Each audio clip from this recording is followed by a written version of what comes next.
Halo semuanya, welcome back ya, masih di YouTube channel ini. Dan setelah beberapa hal kemarin kita tidak bisa bertemu, tapi kali ini kita ketemu lagi. Dengan harapan kita semua tetap sehat, tetap kuat, tetap semangat, dan kita terus berusaha menjadi yang terbaik pastinya. Oke, nah pada pembelajaran kali ini kita belajar di kelas 10 masih tentang vektor. Yang lalu di part yang pertama, sekarang di part yang kedua. Nah, kalian masih ingat kan di part yang pertama kita belajar vektor di R2. Kali ini kita akan belajar di vektor di R3 dan juga seterusnya. Tapi sebelumnya saya masih terus ingin mengajak kalian untuk please like, subscribe, dan klik tanda loncengnya. Terima kasih ya guys. Oke, kita akan melihat vektor basis di R3 seperti ini.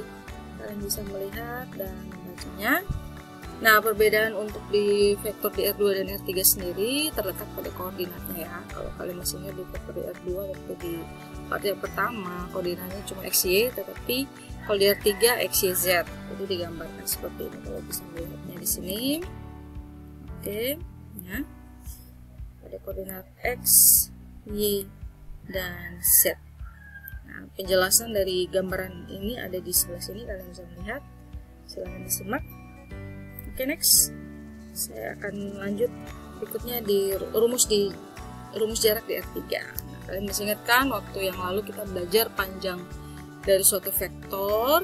Nah, di sini panjang vektor itu sama dengan jarak. Jadi simbolnya masih ingat kan, seperti ini dibaca panjang vektor PQ. Nah, di sini kita menentukan jarak, maka kita baca jarak dari vektor PQ. Rumusannya masih sama. Kalian masih ingat kan? Panjang dari suatu vektor mau ditentukan seperti ini. Oke. Nah, terus lanjut kita lihat vektor posisi. Nah, apa sih vektor posisi? Kalian bisa lihat di sini. Dikatakan vektor posisi adalah suatu vektor yang punya titik pangkal di pusat koordinat. Nah, koordinatnya kalau ini ada 3 koordinat. Tadi di awal sudah saya bilang perbedaannya adalah di koordinatnya. Kalau di R2 ada 2 koordinat X, Y, dan kalau di R3 pastinya ada 3 X, Y, dan Z. Nah, semua vektor dikatakan di sini dapat dijadikan vektor, dinyatakan dalam vektor posisi ya. Nah, di sini misalnya ada vektor A. Vektor A ini mewakili vektor A. Vektor A adalah vektor posisi A, dikatakan vektor posisi A adalah vektor A diwakili oleh ruas garis yang berarah OA, dan kalau ditulis dalam vektor kolom dia seperti ini. Begitu pula kalau vektor B sama ya. Sehingga dari 2 vektor A dan B tadi kita dapat tuliskan vektor AB itu sama dengan vektor B kurang vektor A, dan dapat dituliskan seperti ini. Oke. Nah, berikutnya kita lihat perbandingan bagian dinyatakan dalam vektor dan koordinat.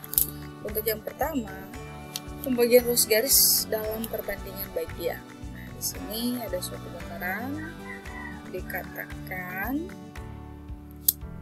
bila P di dalamnya, perbedaannya ini ada kata di dalamnya. Jadi kalau di dalam digambarkan seperti ini, nanti ada di luar juga. Jadi ada ruas garis AB, titik P-nya ini dia di dalam garis AB ya ini ya, di dalam, atau kita lihatnya di antara. Nah, tapi untuk sebutan di sini kita pakai kata di dalam ruas garis AB, sehingga perbandingan AP banding PB yang tadi sudah di awal di sini disebutkan M banding N. Maka kalau kita buat perbandingan AP dibandingkan dengan ruas garis AB ini, maka AP sendiri adalah M, banding ruas garis AB ini, kalian bisa lihat penjumlahan dari M dan N. Jadi makanya dia seperti ini. Oke. Kemudian next, yang kedua, kalau titik P-nya, ini titik P berada di luar, tadi di dalam kan. Kalau titik P berada di luar garis AB, berarti ini garis AB ya. Dia berada di luar. Sehingga gambaran seperti ini. Maka perbandingan AP banding PB itu bukan ditambah, tapi maksudnya bukan ditambah, N-nya negatif. Kenapa negatif? Karena itu tadi ya posisinya di sini. Jadi ini dia menjadi min N. Jadi AP ini AP sendiri adalah M ya. AP banding PB ya. Kenapa di sini negatif N? PB negatif N karena arahnya berlawanan ya. Masih ingat kan di part yang pertama arahnya berlawanan, makanya di sini negatif N. Kalau BP baru N ya. Tapi kalau PB itu min N karena arahnya berlawanan. Oke, sudah paham situ kan? Nah, sehingga AP banding AB itu ruas garis yang panjang ini AP banding PB itu adalah AP sendiri adalah M dibanding M kurang N ya. Oke, kalian pasti paham sampai di sini. Nah, berikutnya yang bagian B kita pelajari pembagian ruas garis dalam bentuk vektor. Nah, ada gambaran di sini sebuah segitiga yang digambarkan seperti ini. Oke. Mohon maaf ya, di sini ada titik A. Saya lupa membuat titik. Di sini titik A, titik B, dan titik O. Penjelasannya di sini vektor A adalah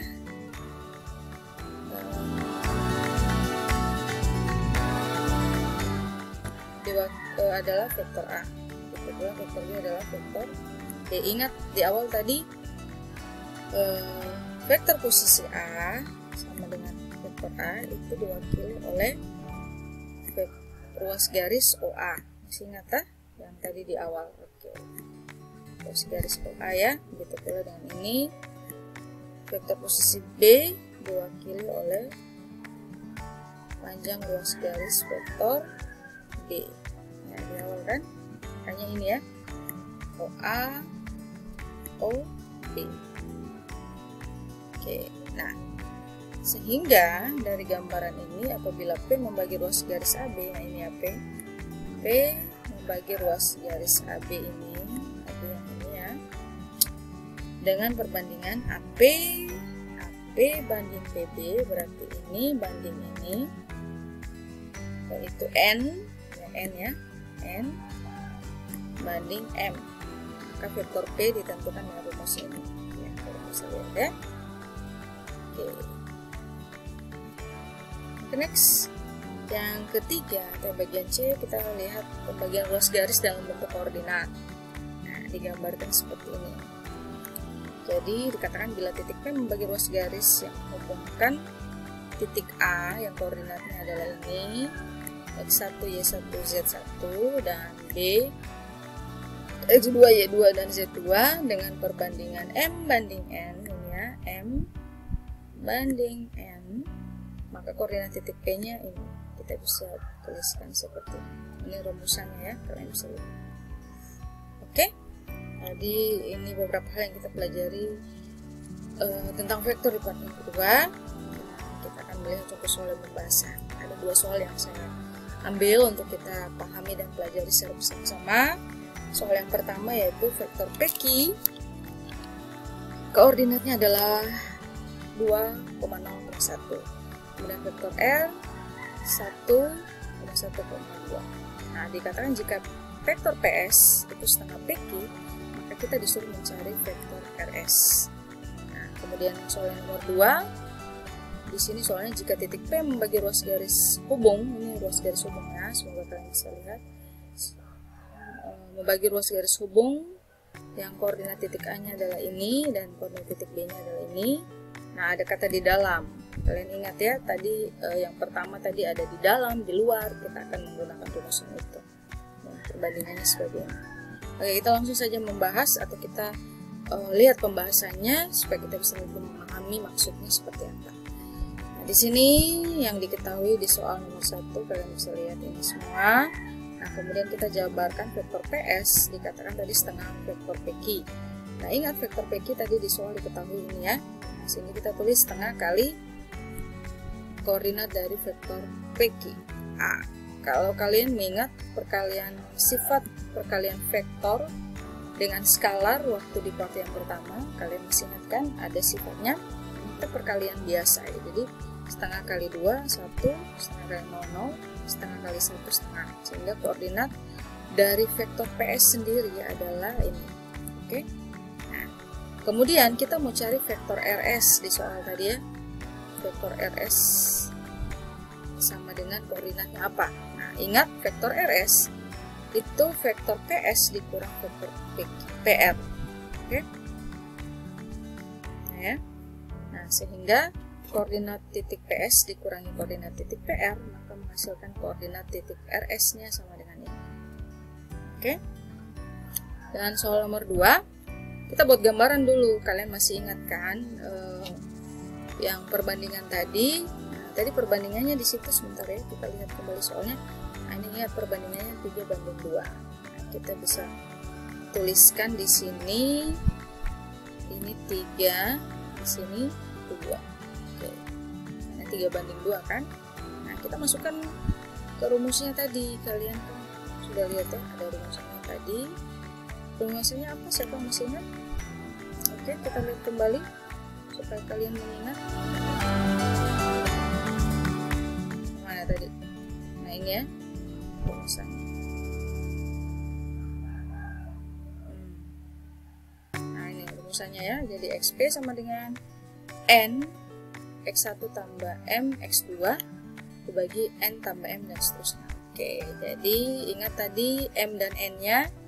3 di sini adalah M-nya, 2 di sini adalah N-nya.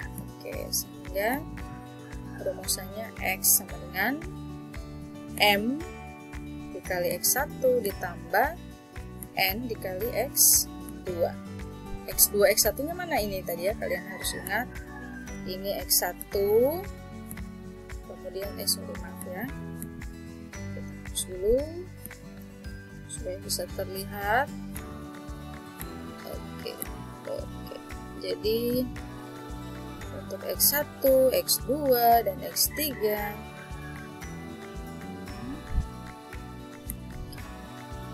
ini X1 ya, X1, terus ini X2. Nah, makanya di sini kan M 3 kali 0 karena X1, X2 nya 0, kemudian mohon maaf ya, ini bukan M, ini benar, ini M dikali X1 ya, X2, mohon maaf, X2. Jadi 3 kali 0 X2 nya, kemudian 2 dikali 0 ya. Dihitung seperti biasa, hasilnya menghasilkan 0 kan. Oke, kemudian yang bagian Y juga sama seperti itu. Jadi kalau ini X1, ini Y1, ini Y2. Oke. Ini Z1, yang ini Z2. Nah, semua disubstitusi, dimasukkan pada perhitungan koordinatnya masing-masing, hasilkan ini. Maka koordinat titik P yang kita mau cari adalah ini. Oke, demikian penjelasan